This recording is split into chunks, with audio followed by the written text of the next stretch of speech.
This podcast is sponsored by buybiz.io. Discover premium AI-driven online businesses for sale, perfect for standalone growth or seamless integration. Explore now at buybiz.io to kickstart your digital success. Assessing creditor rights in business sales, what every buyer and seller should know.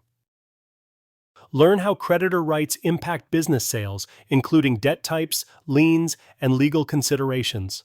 Protect yourself in buying or selling a business today. Assessing creditor rights in business sales, what you need to know. Hey, so I was thinking about how selling a business isn't just about finding a buyer and shaking hands. It's actually a lot more complicated, especially when it comes to creditors. I don't know if you've ever thought about it, but assessing creditor rights is a crucial step in business sales that many people overlook. Let's talk about it in a way that makes it easy to understand, whether you're a business owner, potential buyer, or just curious. When a business is up for sale, creditors have certain rights that can affect the entire process. These rights can impact the price, timeline, and even whether the sale goes through at all. So, who are these creditors? They're basically anyone the business owes money to, like banks, suppliers, vendors, or even employees owed back wages.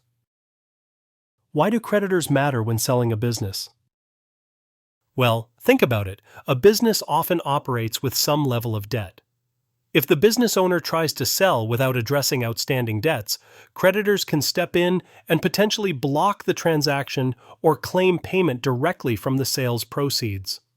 This means the buyer might end up inheriting more problems than they signed up for, and sellers might get lower or delayed payouts. So how do you assess creditor rights during a business sale?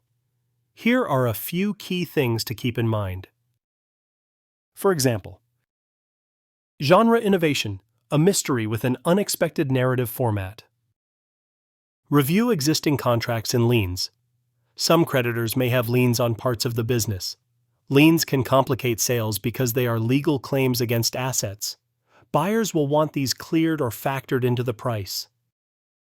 Assess the priority of creditor claims.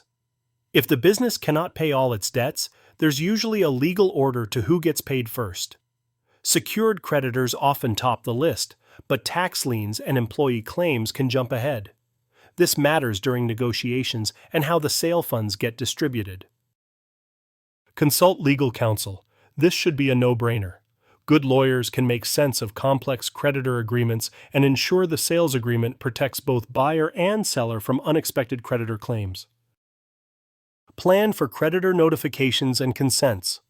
Some creditors have contractual rights to be notified or even to approve the sale.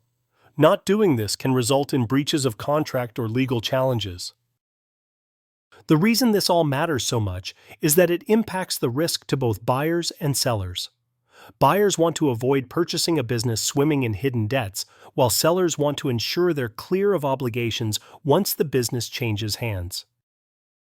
Oh, and if you're somehow thinking about investing or buying a business right now, you should definitely check out Archieboy Holdings' AI-based businesses for sale. This platform features AI-powered businesses with clear setups and transparent terms, making the assessment of creditor rights way smoother. The listings are well vetted, and you get the advantage of modern, tech-driven businesses that often have less complicated debt situations. Honestly, whether you're a seasoned investor or someone just getting into buying businesses, it pays to understand these creditor rights. It can save you from headaches and expensive legal battles down the road. Feel free to explore the various businesses available and find one that fits your goals. Explore our listings today. You might discover a solid AI-based business from Archieboy Holdings that's just right for you. Thanks for listening, and remember, when it comes to business sales, knowing what creditors can and can't do is half the battle won.